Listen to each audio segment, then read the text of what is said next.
Okay, चलिए सभी को जय हिंद, वंदे मातरम। सभी कैसे आए हो? अच्छे होंगे, स्वस्थ होंगे।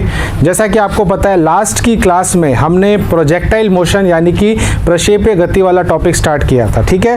उससे पहले आप सभी को मैं बताना चाहता हूं कि आर्मी के कुछ कोर्सेज की जो बुक्स हैं वो आपको शौर्य भारत ऐप पे और अमेजॉन पर मिल रही हैं। अब ये बुक आप भी घर पे मंगा सकते हैं और इनको पढ़ सकते हैं, ठीक है। तो आपको करना क्या, अगर आपको ऑर्डर करना है तब अमेजॉन से भी कर सकते हैं और शौर्य भारत के ऑफिशियल ऐप से भी आप इन बुक्स को ऑर्डर कर सकते हैं। और इन बुक्स के अंदर बेसिकली आपको सारी की सारी थ्योरी एक शॉर्ट वे में मिलेगी, एक क्रिस्प वे में मिलेगी, प्लस आपको क्वेश्चंस जो प्रैक्टिस करने के लिए चाहिए वो भी आपको भरपूर मिलेंगे। इसके अलावा आपको एग्जाम बेस्ड जो पैटर्न बेस्ड जो आप कह सकते हो एग्जाम का पेपर होता है उसके भी सैंपल पेपर्स कुछ मिलेंगे, ठीक है। तो जरूर इस बुक्स को जरूर बाय करें और आप ऑर्डर कर सकते हैं, ठीक है। चलिए आगे चलते हैं। अभी हमने कल की क्लास में एक बार क्या पढ़ा था, फटाफट मैं शॉर्ट में एक बार बता देता हूं। कल की क्लास में हमने देखा था कि प्रोजेक्टाइल मोशन क्या होता है, ठीक है। क्या होता है प्रोजेक्टाइल मोशन? हाँ, प्रोजेक्टाइल मोशन जो होता है जिसको हम बोलते हैं प्रक्षेपीय गति। अब ये जो प्रोजेक्टाइल मोशन होता है मैंने आपको बताया था कुछ इस तरीके की गति होती है। जब आप समझ लो कैच खेल रहे हो तो ये जो आपकी बॉल है वो इस वाले पथ, इस वाले रास्ते की तरफ से जाती है, ठीक है। इसमें ये क्या होता है, आर क्या होती है, रेंज, परास, यानी कि इसने क्षैतिज दूरी कितनी तय करी, आर हमारी क्या है, रेंज, ठीक है। और इसके अंदर अगर मैं बोलूं ये क्या है, जहां पर ये बॉल सबसे ज्यादा ऊपर जाती है। जब हम कैच खेलते हैं तो बॉल एक पॉइंट पे जाके मैक्सिमम हाइट पे जाती है, वापस नीचे आती है, तो ये वो वाला पॉइंट है, ठीक है। इसको मैं बी बोल देता हूँ, इसको मैं ए और इसको सी। इसके अलावा हम एक और चीज निकालते हैं कि इसको पूरा समय हवा में कितना लगा, जो कि हमारा होता है कैपिटल टी, यानी कि आवर्तकाल, time of period, time of flight या फिर उड़न काल जिसको हम बोलते हैं, ठीक है। तो कुल मिला के हमें ये तीन चीजें निकालनी होती है जब हम प्रोजेक्टाइल मोशन यानी कि प्रक्षेपीय गति पढ़ते हैं, ठीक है। इसके अलावा मैंने आपको कल की क्लास में एक और चीज समझाई थी, क्या थी वो, कि हमने टाइम ऑफ फ्लाइट तो कर लिया था, है ना, जिसको हम बोलते हैं उड़न काल, ठीक है। टाइम ऑफ फ्लाइट कितना आया था, 2u sin theta by t। Time of flight को जिसको हम t से दर्शाते हैं, इसका फॉर्मूला आया था 2u sin theta by g, जहां पर u क्या है, वो वेलोसिटी है जिससे आप बॉल को या गेंद को, जो ऑब्जेक्ट को फेंक रहे हो, साइन थीटा, हाँ इनिशियल, और साइन थीटा आपका वो एंगल है जिससे आप उसको प्रक्षेपीय करवा रहे हो, और जी आपका गुरुत्वीय त्वरण है जो कि आपको पता है। अब ये जो आवर्तकाल होता है ये दो होता है किसका, इसको ऐसे बोल दें TA प्लस TB। यहाँ पर TA क्या है, चढ़ने का समय, TB है उतरने का समय, time of rise and time of downfall. तो ये जितना समय में ऊपर जाती है उतने समय में नीचे आती है, इसलिए दोनों बराबर होते हैं। तो इसकी जगह हम 2TB लिख सकते हैं कैपिटल स्मॉल में, ठीक है। तो ये चीज़ें मैंने आपको कल की क्लास में बताई थी। फिर मैंने आपको एक और चीज़ बताई थी, आप इसको ऐसे भी लिख सकते हो, कैसे, T proportional to U sine theta by G, 2 हट जाएगा बस। फिर आप इनमें आपस में रिलेशन कैसे निकालते हो मैंने आपको कल सिखाया था, याद है। एक को नियत करके बाकी दो में संबंध निकाल के, तीन में से एक, दो को नियत करके एक में रिलेशन, ऐसे करते करते आप इसके बहुत सारे बना सकते हो, ठीक है। चलो एक क्वेश्चन करते हैं फिर हम आगे चलेंगे। इसी पे बेस्ड आपको मैं क्वेश्चन देता हूँ, फटाफट सेटल हो जाओ। ओके, क्वेश्चन देखिए क्या है कि अगर आप किसी ऑब्जेक्ट को 30 डिग्री पर फेंकते हो 10 मीटर पर सेकंड से, ठीक है, और कहाँ पर फेंक रहे हो, अर्थ पे, धरती पर आप एक गेंद को 10 मीटर पर सेकंड की चाल से फेंकते हो 30 डिग्री पर। अब वो कह रहा है कि अगर आप उसको अब 40 मीटर पर सेकंड से फेंक रहे हो 30 डिग्री पर, कहाँ पर, चंद्रमा पे, मून पर, तो समझ लो पहले इसका आवर्तकाल t था, अब इसका आवर्तकाल t डैश हो गया है। तो मेरा क्वेश्चन है कि t डैश कितना हो जाएगा, ठीक है, t डैश कितना हो जाएगा, 6 गुना कितना है, चेक करो। अब मुझे बताओ इसमें क्या क्या चीज़ है जो सेम है, नियत है, जो बदल नहीं रही है, कौन कौन सी है, एंगल नहीं बदल रहा, बाकी दोनों चीजें बदल रही है। ये आपका 4 गुना हो रहा है, ये धरती पे है और ये चंद्रमा पे है, तो क्या फर्क आएगा, यहाँ G हो जाएगा GE, यहाँ G ऑफ मून हो जाएगा, और G ऑफ मून क्या होता है, धरती का 1/6। सारी वैल्यू यहाँ रख देते हैं, तो यहाँ पर देखो रिलेशन क्या बनेगा, T अपॉन T डैश बराबर, जो चीज़ सेम है उसको हटा दो, बाकी दो में रिलेशन निकाल दो, तो U1 bye U2 multiply by G2 bye G1, बस u1/u2 कितना हो जाएगा 1/4 और ये हो जाएगा 1/6। तो t/t' कितना हो गया, तो t/t' हो गया 1/24। तो हमारा t' कितना हो गया 24 गुना t का 6 गुना कह रहा था। वो तो मैंने सिर्फ जी लिया, मैंने देखा अच्छा, नहीं अच्छा। वही चेंज की है स्पीड। ओके, यहाँ तक क्लियर है सभी को? क्लियर है? तो ये अपन ने कल की क्लास में इसी को अपन ने किया था, ठीक है। चलिए अब चलते हैं नेक्स्ट पे। अब हम जो नेक्स्ट चीज़ निकालने वाले हैं वो है हमारी रेंज। क्या है? रेंज। रेंज जिसको हम क्या बोलते हैं? परास। क्या होता है परास? जिसको हम बोलते हैं हॉरिजॉन्टल डिस्टेंस, हिंदी में बोलते हैं क्षैतिज दूरी। क्या है ये?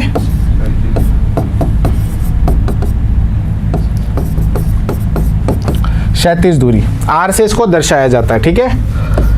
अच्छा, अब ये जो रेंज होती है इसको अगर मैं डायग्राम के रूप में बताऊं तो ये रेंज हमें कहाँ पर देखने को मिलती है? ये वाली।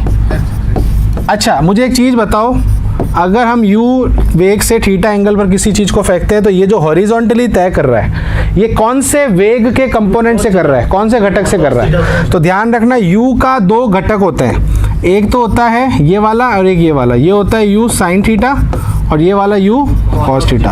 और u कॉस थीटा यहाँ से लेके यहाँ तक सेम रहता है। ये आपको मैंने बताया था उस दिन कि u कॉस थीटा हमेशा नियत रहता है। और ये u कॉस थीटा वो वेग का घटक है, कंपोनेंट है, जो इसको ये क्षैतिज दूरी हॉरिजॉन्टल डिस्टेंस कवर करवाएगा। तो मैं अगर आपसे पूछूं यहाँ पर स्पीड का फॉर्मूला क्या होता है? Distance upon time. तो डिस्टेंस क्या होता है? अच्छा, अब सुनना, a से c जाने में इसको कितना टाइम लगा? Capital T। a से c के बीच में दूरी कितनी है? r। a से c के बीच का वेग कौन सा है? u cos theta. तो यहाँ फॉर्मूला लगा सकता हूँ स्पीड वाला। तो मुझे बताओ क्या आएगा? यहाँ पर हमें क्या निकालना है? r निकालना है। तो r क्या हो जाएगा? Speed upon time. स्पीड क्या होती है? u cos theta by capital T। एक सेकेंड, ये बेसिकली स्पीड क्या हो गया? Distance upon time. तो डिस्टेंस हो गया स्पीड इनटू टाइम, ठीक है। तो यहाँ से स्पीड हमारी क्या है? परास।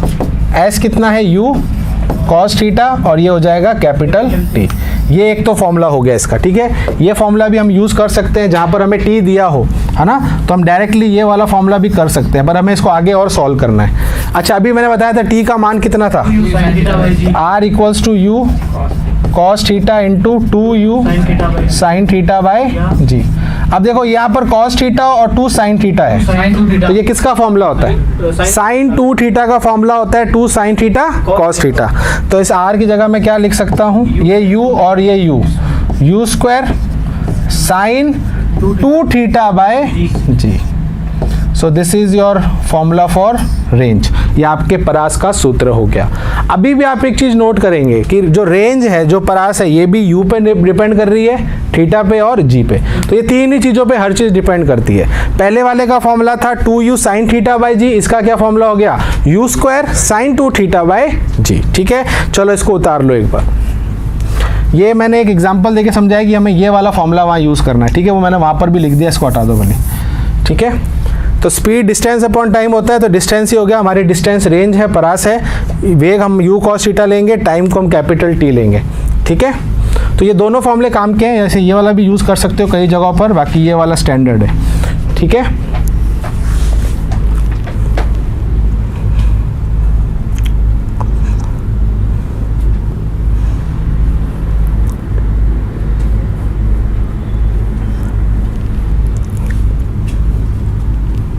अब जैसे वहाँ पर अपने क्वेश्चंस बनाए थे रिलेशन वाले, यहाँ पर भी बन सकते हैं, पर यहाँ पर थोड़ा बहुत बदलाव आएगा। जैसे यहाँ पर अब डायरेक्टली प्रोपोर्शनल u के नहीं है, u स्क्वायर के है। डायरेक्टली प्रोपोर्शनल साइन थीटा के नहीं है, साइन 2 थीटा के है। बाकी g वाला सेम है, ठीक है। अभी अपन उस पर आते हैं।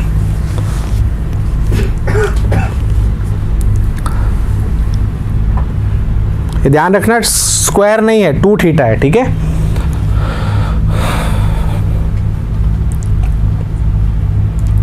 डन है, ओके। चले आगे, ओके। अब चलिए एक बार वापस ये फॉर्मूला लिखता हूँ। क्या था? R is equals to U square sine 2 theta by G. अब चलिए इसमें रिलेशन बनाते हैं अलग अलग। पहला रिलेशन, अगर मैं बोल दूं कि G कांस्टेंट है, कौन कांस्टेंट है? G नियत है, G बदल नहीं रहा है, तो R का रिलेशन बताओ। यू स्क्वायर साइन 2 थीटा होगा। और इसको कैसे लिख सकते हो? R1 अपॉन R2 बराबर U1 square upon U2 square into sine 2 theta 1 upon sine. तो ये सेम चीज़ें हैं, है ना। ऐसे मैं बहुत सारे रिलेशन बना सकता हूँ। मैं आपको एग्जांपल दे रहा हूँ, है ना। जैसे फॉर एग्जांपल, इसका एक एग्जांपल लेते हैं। एक आदमी किसी गेंद को U वेग पे फेंकता है ना, लेट से 30 डिग्री पर। कितने पे? 30 डिग्री पे। तब उसका जो परास है वो कितना है? R है। जब उसकी रेंज कितनी है? R है। U वेग से 30 डिग्री पर फेंका, रेंज कितनी है? R। अब वो कह रहा है कि अब मैं इसको डबल वेग से फेंकता हूँ और 60 डिग्री पर फेंकता हूँ। ठीक है, एक सेकेंड, यहाँ चेंज कर देते हैं, यहाँ 15 कर देते हैं, यहाँ 30 कर देते हैं। ठीक है, तो अब ये R डैश हो गया। कितना हो गया? R dash. क्लियर है? तो मुझे बताओ R डैश कितना होगा, इसकी रेंज नहीं कितनी होगी। अब सेम क्वेश्चन है, बस रिलेशन चेंज हो गए। पहले बताओ वेग कितना हो रहा है? दुगना, पर यहाँ स्क्वायर है, वर्ग है, तो वर्ग में 2 का स्क्वायर 4 होगा। तो मुझे बताओ ये तो हो गया 1/4 मल्टीप्लाई साइन 2 थीटा 1। थीटा 1 कितना है? 15 डिग्री। 15 का डबल करोगे 30, तो साइन 30 कितना होता है? हाफ। तो 1/2 और ये होता है साइन 60 हो जाएगा, 30 का डबल, तो 60 होता है √3/2, तो ये हो जाएगा 2/2 से 2 गया, तो आंसर आ गया 1/4 √3। तो हमारा R डैश कितना हो गया? 1/4 R डैश कितना हो गया? तो हमें पता है R डैश हो जाएगा, ये से मल्टीप्लाई हो जाएगा, तो 4 √3 R। समझ में आ गया सभी को? तो ऐसे क्वेश्चंस बनते हैं। ठीक है, रिलेशन वाले क्वेश्चन आपको आने चाहिए। मैं फिर बता रहा हूँ, एग्जैक्ट ऐसा नहीं आएगा, आपको ये थ्योरी में देंगे, मैं तो आपको डायरेक्ट बता रहा हूँ। आपको वो क्वेश्चन की लैंग्वेज में बोलेंगे कि एक U वेग से फेंका जाता है इतने से, तो उसका परास इतना है। अब अगर उसको डबल वेग से फेंका जाए इतने कोण पर, तो उसका परास अब कितना होगा, या उन दोनों के परास का अनुपात कितना होगा। ये ऐसे क्वेश्चन आपसे पूछ सकते हैं। ठीक है, चलिए, जो चीज यहाँ देखने वाली वो है कि ये वाले रिलेशन, एक तो R का U के साथ, R का साइन के साथ, और R का G के साथ। वैसे G का तो सेम है जो T के साथ था, इसमें कोई फर्क नहीं आ रहा। अगर मैं थीटा को सेम रखते हुए वेग को डबल करता हूं, तो टाइम पीरियड कितना हो जाएगा? थीटा और G को सेम रखते हुए अगर मैं वेग को, वेलोसिटी को डबल करता हूं, तो टाइम पीरियड कितना हो जाएगा? आवर्तकाल डबल ही होगा ना। टाइम पीरियड तो डबल होगा, पर रेंज 4 गुना, क्योंकि ये R इसका स्क्वायर है, ये U का स्क्वायर है। तो अगर 3 गुना करते हो तो ये सीधा 9 गुना बढ़ेगा, 4 गुना करते हो तो सीधा 16 गुना बढ़ेगा, पर जो टाइम पीरियड है वो सेम बढ़ता है, क्योंकि वो स्क्वायर नहीं होता है। ठीक है, तो ये थोड़ा सा फर्क याद रखना दोनों के अंदर। क्लियर है सभी को? और क्या रिलेशन बन सकते हैं? बहुत सारे बन सकते हैं। ठीक है, आगे चलें। तो मैं आपको एक और रिलेशन इसमें बता देता हूं। R proportional to U square by G। ये कब होगा? जब थीटा कांस्टेंट हो। जब आपका साइन 2 थीटा क्या है? कांस्टेंट, यानी कि बेसिकली थीटा सेम है। जब आपका बदल नहीं रहा थीटा, तब आप रिलेशन ये लोगे। एग्जाम्पल देखते हैं। एक इंसान 10 मीटर पर सेकंड से 30 डिग्री पर एक ऑब्जेक्ट को फेंक रहा है, जिसका परास है 100 मीटर। कितना है? 100 मीटर। ठीक है, अब वो कह रहा है कि अब वो उसको फेंक रहा है 40 मीटर पर सेकंड से 30 डिग्री पर, तो बताओ उसका परास कितना होगा। क्वेश्चन समझा दूं? जब वो 10 से फेंक रहा है 30 डिग्री पर, तो रेंज कितनी है? 100। अब वो कह रहा है कि अगर उसको 40 से फेंकता है सेम उतने ही एंगल पर, तो रेंज कितनी होगी? 16 टाइम्स होगा। 16 सिंपल क्वेश्चन है। 16 टाइम्स होगी। हाँ, G तो कांस्टेंट ही है, दोनों अर्थ पे ही है ना। तो इसमें आप क्या लगाओगे? इसमें आप इसको भी कांस्टेंट को हटा दोगे, तो बेसिकली आप देखोगे तो इसमें यही लगेगा R1 अपॉन R2 बराबर U1 का स्क्वायर अपॉन U2 का स्क्वायर। तो बेसिकली इस एंगल का कोई लेना देना है क्या? 10 का 100 नहीं 40 का है। 100। तो यहाँ पर आ जाएगा देखो कितना, 1/4 ही तो है ये, 16 से आएगा। 16 हो गया ना, हाँ। क्योंकि 10 से 40 हो रहा है, 4 गुना बढ़ रहा है, वही तो बोला 16 टाइम्स। 16 गुना हो गया। अब 16 गुना यहाँ पर क्या है R1 और यहाँ है R2, तो R2 कितना हो गया 16 times of 16 into R1, R कितना है 100, तो ये 1600 मीटर हो जाएगा। यहाँ तक बात समझ में आ गई, सिंपल क्वेश्चन है, ठीक है। बट अगेन पूछने का तरीका आपको, अब यहाँ पर मैंने R ना दे के उसकी वैल्यू दे दी, तो आप वैल्यू में निकालोगे, बस सिंपल सी चीज़ है। रेशियो पूछ लेंगे तो रेशियो निकाल देना। बस यहाँ पर ये ध्यान रखना कि अभी यहाँ पर दोनों धरती पर ही हो रहा है। अब इसमें मैं थोड़ा सा अगर चेंज कर दूँ, ठीक है, अब मैं आपको बोल दूँ कि ये वाला केस है अर्थ का, ये वाला केस है मून का।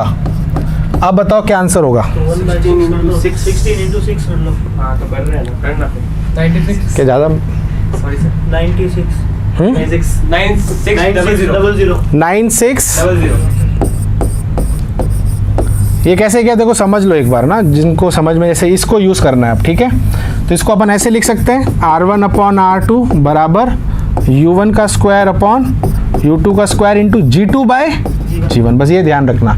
और ये हम ऑलरेडी देख चुके हैं 1/6 होता है, और ये भी हमने निकाला 1/16, तो ये बचा यहाँ पर R1/R2, तो R2 किसके बराबर हो गया 100 इंटू 16 इंटू 6। बात समझ में आ गई। तो बस सिंपल से क्वेश्चन होते हैं, बस इसका मैं बहुत सारे टाइप के क्वेश्चन बना सकता हूँ, कोई एंड नहीं है। एक को नियत करके 2 में बदलाव ला दूँ, 2 को करके 1 में ले आऊँ, बात तो एक ही है। अब अगर किसी में बदलाव नहीं हो तो सारी चीज़ें में आप कर सकते हो। चलो एक क्वेश्चन उसका भी देख लेते हैं, हटा दूँ, एक क्वेश्चन इसका भी देख लेते हैं। सॉरी,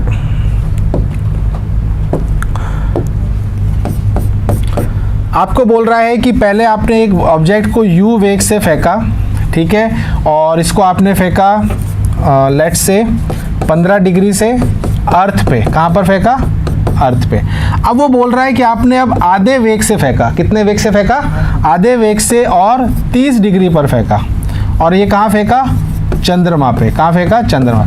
अच्छा, मैं बार बार चंद्रमा कह रहा हूँ, चलो मैं यहाँ पर चेंज करता हूँ कि अब ये कोई और प्लेनेट है, ठीक है, कोई एक अननोन ग्रह है, पर उसका आपको क्या दे देगा वो जी। तो इसका जो जी है वो 2 गुना है धरती के जी का। बात समझ में आ गई। कोई नया प्लेनेट है जिसका जी धरती का डबल है। अब मुझे बताओ, अगर यहाँ पर मेरी रेंज R है तो यहाँ पर रेंज मेरी R डैश होगी, तो आपको बताना है R रेशियो R डैश कितना होगा। दोनों परास का अनुपात हमें बताना है, 3/2 टाइम्स। चेक कर लेते हैं। रेशियो है, हाँ। क्या है रेशियो, R/R आया 2/√3। 2 रेशियो √3। चेक कर लेते हैं। सबसे पहले ध्यान देना कि वेग यहाँ पर बड़ा नहीं है, क्या हुआ है, घटा है, आधा हुआ है। और दूसरी चीज़ थीटा तो बढ़ गया है, थीटा बढ़ गया। पर जी भी आपका बड़ा है। पहले अगर जी था तो अब 2G हो गया है, ठीक है। बताओ रिलेशन क्या लोगे। जब भी कंफ्यूजन हो, डायरेक्ट नहीं करना हो, तो सीधा आप ये रिलेशन लगा दो, कभी भी गलत नहीं करोगे। R1/R2 बराबर, आगे क्या आएगा, U1 का square upon into sine 2θ1 upon sine 2θ2 G2/, बस ये रिलेशन आप लगा दो, आपको सारे आंसर इसमें मिल जाएंगे, ठीक है। सर आंसर क्या है इसका, निकालते हैं। 8/2। अब देखो इधर देखो, इधर देखो, ये कितना है U1 U, तो ये तो U स्क्वायर हो गया। अब यहाँ देखना 1/4 U²/4, तो ये 4 ऊपर चला जाएगा। बात समझ में आ रही है, U स्क्वायर से U स्क्वायर गया, ये साइन 30 अपॉन साइन 60। अभी हमने पहले भी किया था, कितना आया था, 1/√3 आएगा, करके देख लेना।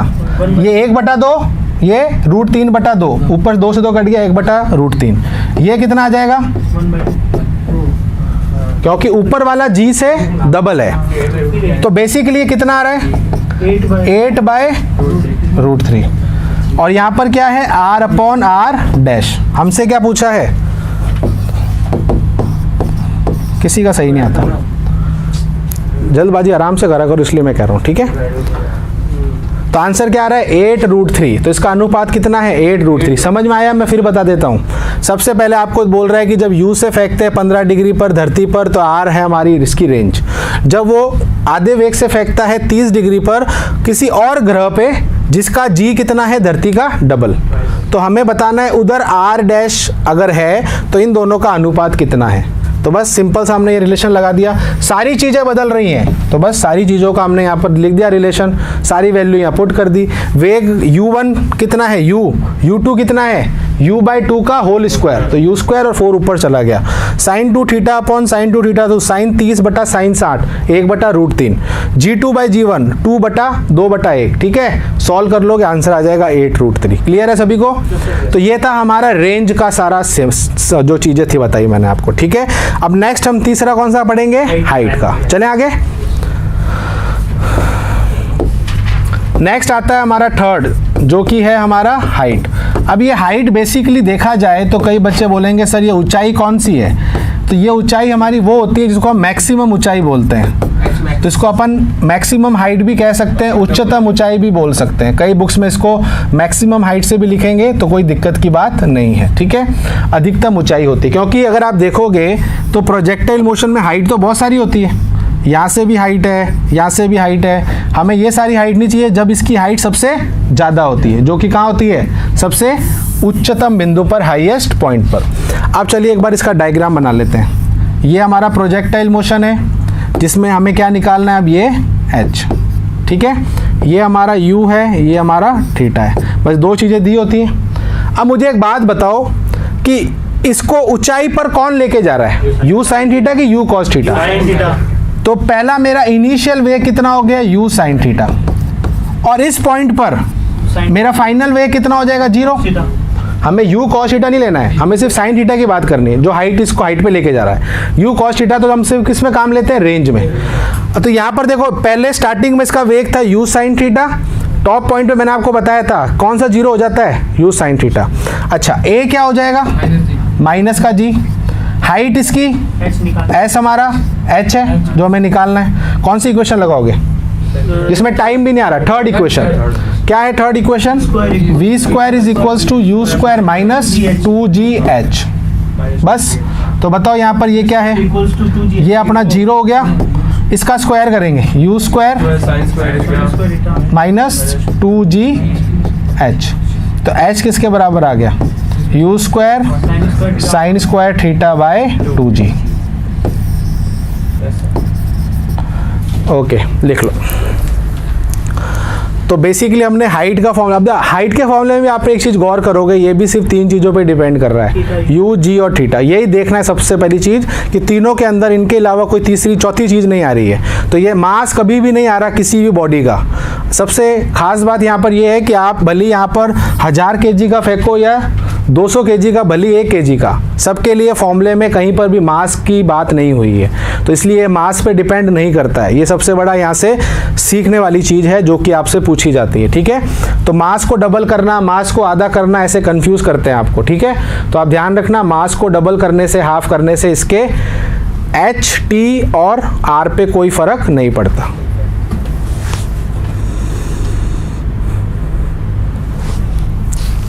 अब अगेन वही सारी चीज़ें, इसका रिलेशन वाला पार्ट। अब सबसे बड़ा फ़र्क कहाँ है, स्क्वायर हो गया, बस यहाँ पर ये वाला। आपको लग रहा है कि सर 2 नीचे है, उससे कुछ फ़र्क नहीं पड़ता रिलेशन में, क्योंकि 2 तो नंबर है। बेसिकली देखा जाए पिछले वाले में और इसमें सिर्फ फ़र्क किसका है, साइन स्क्वायर का है, ठीक है। तो मैं अब आपको वापस सारे नहीं करवाऊँगा, डायरेक्ट एक क्वेश्चन देता हूँ, आप उसको ट्राई कर लेना, ठीक है। पहले उतार लो इसको, हो गया।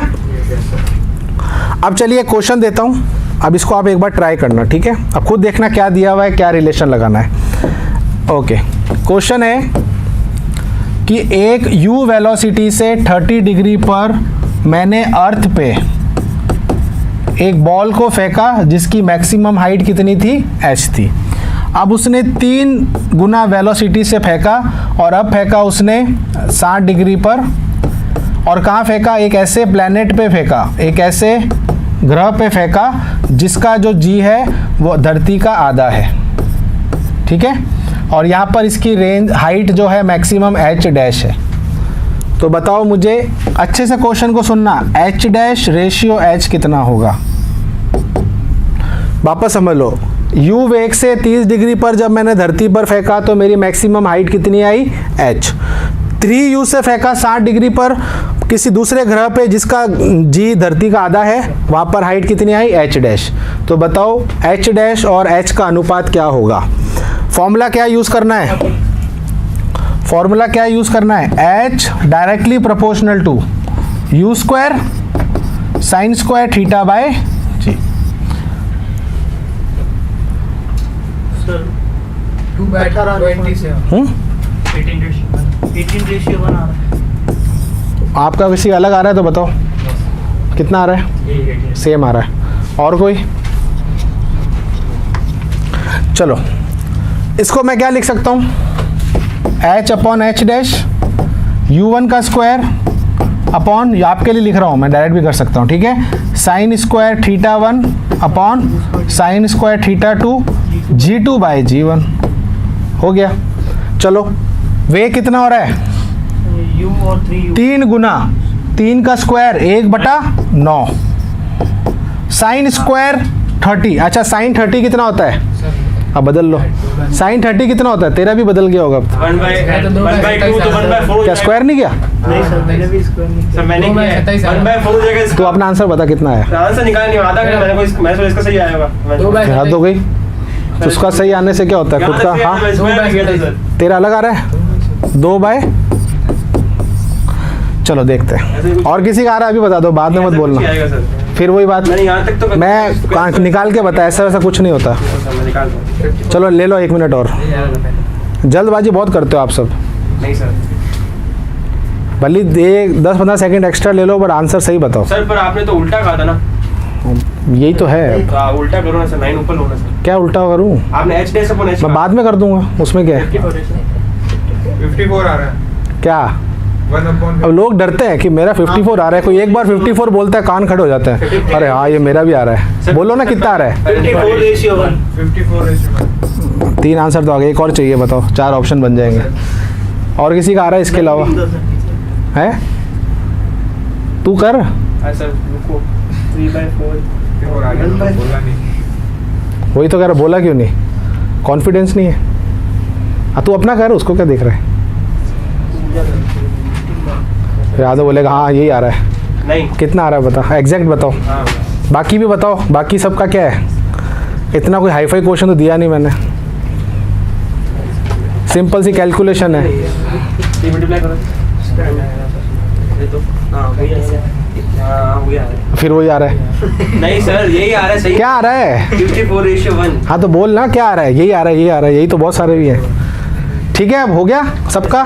चलो sign square theta 1, sine theta कितना है 30 डिग्री, साइन 30 कितना होता है हाफ, तो ये 1/4, ये होता है साइन 60, साइन 60 होता है √3/2, स्क्वायर करोगे तो 3/2, तो ये हो जाएगा 2/3, सॉरी 4/3, हाँ भाई गलती हो गई। G2 क्या है, आधा। अब मेरी बात सुनना, ये नीचे जाएगा कि ऊपर आएगा, नीचे जाएगा। 4 से 4 के अब हो गया, मतलब सिंपल है, अब क्या है, और अब गलत आया ना फिर देखना तुम, अरे एक ही बात है, तो ये आ जाएगा 1/6 × 9।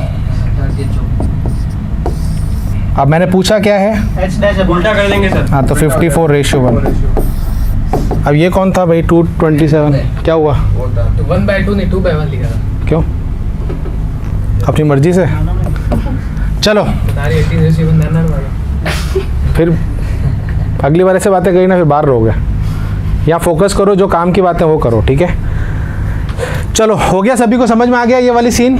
अब यहाँ तक तो चलो ठीक है, तीनों फॉर्मूले हो गए। एक बार मैं तीनों फॉर्मूले वापस लिखता हूँ और आप भी मुझे बताना तीनों फॉर्मूले क्या हैं, ठीक है। कर दूँ डिलीट, ओके। पहला फॉर्मूला क्या था, टी का 2U sin थीटा 2u, ये आप सभी को याद होने चाहिए, बार बार डेरिवेशन नहीं कर रहे हैं वहाँ पे। सेकंड आपका R r का, r में क्या हो जाता है u square sine 2 theta by g, sin 2 theta sorry square नहीं सॉरी गलती लिख दिया, साइन 2 थीटा बाय। और तीसरा हमारा है h कितना हो जाएगा u square sine square theta bye 2g, बस ये सारे फॉर्मूले आपको याद होने चाहिए। अब यहाँ से थोड़ा सा और चीज़ें आती है रिलेशन वाली, वो ये कि इनके आपस में रिलेशन पूछ सकते हैं। तो जिसमें सबसे इंपॉर्टेंट आता है सेकंड और थर्ड वाला, ठीक है। इन दोनों में रिलेशन हमें निकालना है। अब कैसे निकालना है, बहुत सिंपल है। लेट्स से इसको मैं बोल देता हूँ इक्वेशन नंबर 1, इसको मैं बोल देता हूँ इक्वेशन नंबर 2, या हाँ ठीक है। अब अगर मैं देखो दोनों को डिवाइड करूँ R बटा H, मैं क्या कर रहा हूँ, सॉरी 1 डिवाइड बाय 2। चलो करो, बताओ क्या आंसर आएगा। 1 डिवाइड बाई 2। इक्वेशन नंबर 1 इसको बोल रहा हूँ, इक्वेशन नंबर 2 इसको बोल रहा हूँ, दोनों को डिवाइड करो, देखो क्या फाइनल आंसर आ रहा है। ट्रिग्नोमेट्री नॉर्मल है, सॉल्व कर लेना। साइन 2 थीटा क्या आएगा, 2 sine theta cos theta, sine square है, देखते क्या साइन से साइन कट जाएगा, करो सॉल्व। ये इंपॉर्टेंट है जो मैं बता रहा हूँ यहाँ से, ठीक है।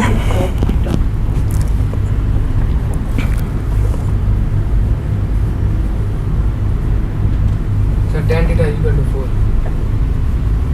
ये कहाँ गए R और H, R बटा H बराबर 2 cot थीटा। ये खा गए क्या? R by H equals to 2 cot theta by हाँ, अब देखो 1 क्या है R। अब चलो इधर देख लो, आ रहा है ना हाँ, cot। U square sine 2 theta by G G divide by H U square sin square theta theta by G. यहाँ तक सबको समझ में आया? Yes, sir। अच्छा इधर रब कर दूँ, 2G होगा सर। हाँ सॉरी यहाँ रब कर दूँ, हाँ ओके।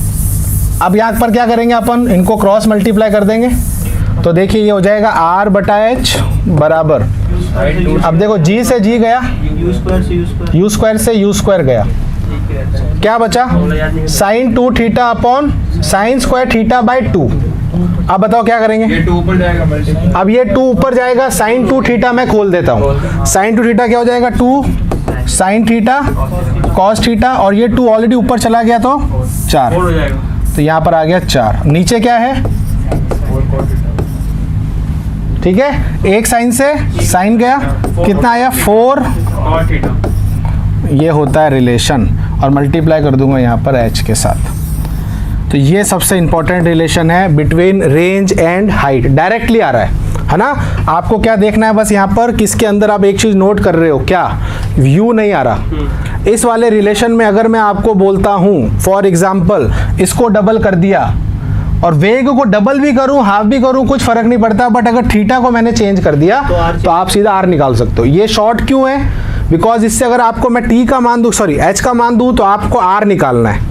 तो आप पहला तरीका क्या करोगे, पहले आप H का पूरा फॉर्मूला निकालोगे, वहाँ से U स्क्वायर की वैल्यू निकालोगे, फिर U स्क्वायर की वैल्यू लेके वहाँ पर रखोगे, बहुत टाइम लगेगा। डायरेक्ट हमें ये रिलेशन काम में लेना है। इसको चाहो तो ऐसे लिखो, या इसको आप ऐसे भी कर सकते हो। अगर H का मान निकालना है तो R/4 cot theta. Yes sir.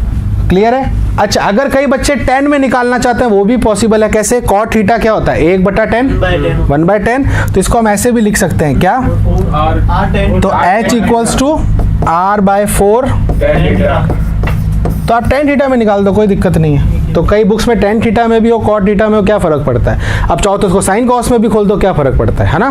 पर ये ज़्यादा स्टैंडर्ड है, ये cot वाला ज़्यादा स्टैंडर्ड है, ज़्यादा आपको बुक्स में दिखेगा ये, ठीक है। तो ये हमारा रिलेशन था किसके बीच में, R और H में। और एक मैंने आपको पहली स्टार्टिंग में बताया था R और T का, U cos theta into T बताया था स्टार्टिंग में। ये तो मैंने आपको स्टार्टिंग में बताया था, आप चाहो तो निकाल भी सकते हो, अब कोई दिक्कत की बात नहीं। सारे फॉर्मूले आपके पास आ गए हैं, तो आप किसी के भी दो रिलेशन आपस में निकाल सकते हो। पर ये वाला थोड़ा सा इंपॉर्टेंट है, किसका, R और H का। बात समझ में आ गई।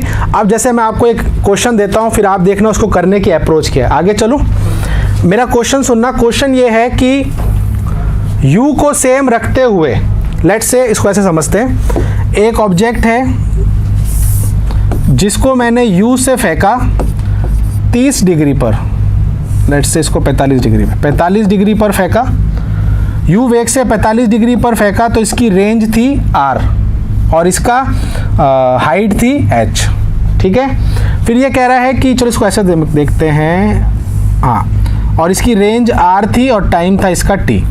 जब इसको आपने 2U से फेंका 45 डिग्री पर ही, किस पे फेंका? 45 डिग्री पे ही, इसको डबल कर लेते हैं 90, ठीक है 90 डिग्री पर।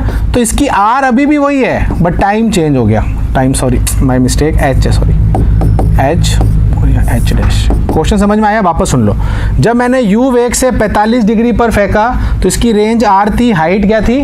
h। जब इसको मैंने डबल वेग से फेंका 90 डिग्री पर तो इसकी रेंज सेम रही पर हाइट अब बदल गई। बात समझ में आ गई? तो मुझे बताओ ये नई हाइट कितनी होगी? अब इसके लिए बड़ी अप्रोच क्या है? पहले आप r का फॉर्मूला लिखोगे, फिर h का फॉर्मूला लिखोगे। अब एक चीज़ आपने नोट पहले ही कर ली है कि अभी जो हमने रिलेशन निकाला है ये u पे डिपेंड कर रहा है क्या? तो u अगर डबल हो, ट्रिपल हो या 10 गुना हो, उसका इस पे कोई फर्क नहीं पड़ता। अब डायरेक्ट अगर मैं ये रिलेशन लिखाऊंगा, इसको मैं कैसे लिख सकता हूँ बताओ?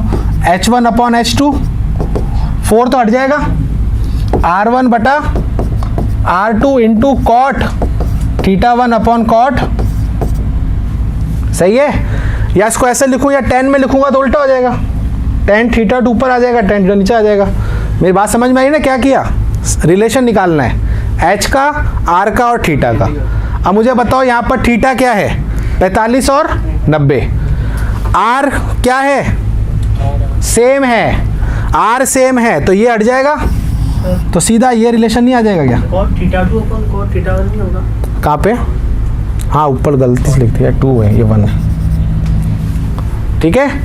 अब मुझे बताओ कॉट ऊपर कौन सा आएगा? कॉट 90 और नीचे आएगा कॉट cot 90 tan 0 0 0 आंसर आ गया इसका। बस पता नहीं यार, मैंने क्वेश्चन में लग रहा है ये थीटा की दिक्कत आई है, 0 ही आ रहा है। डिग्री हो गया। कितना आ रहा है? 0 हो गया ना, cot 90 एक्चुअली क्वेश्चन में नहीं, क्वेश्चन में थोड़ा गलत है, कल मैं खुद से बनाया ना, दिक्कत आ रही है। चलो कोई नहीं, इसको आप अभी भूल जाओ, मैं इसको कल वापस करवा दूंगा दूसरा। हाँ ये इन्फानाइट हो रहा है ना 90, फाइंड होता है। 0 नहीं होता, इसलिए तो कह रहा हूँ क्वेश्चन में गलती आ गई फिगर की। चलो कोई नहीं, ये रिलेशन समझ में आ गया? ओके तो अभी तक आपको जो मैंने बताया कल पढ़ के आना, एक तो सारे तीनों फॉर्मूले, उसके बाद ये रिलेशन। अब आप मुझे खुद बताना, कल मैं आपसे पूछूंगा T और R में क्या रिलेशन है, फिर उसके बाद T और H में क्या रिलेशन है, और उसके बाद H और R में क्या है। ये हमने कर लिया है और ये वाला भी मैंने आपको बता दिया। एक T और H वाला बच रहा है, इसमें रिलेशन आप मुझे कल बताना, ठीक है। चलिए इसी के साथ आज की क्लास को यहाँ एंड करते हैं। सभी अपना ध्यान रखना, इसी तरीके से पढ़ते रहें। सभी को मेरी तरफ से, शौर्य 12 टीम की तरफ से जय हिंद, वंदे मातरम।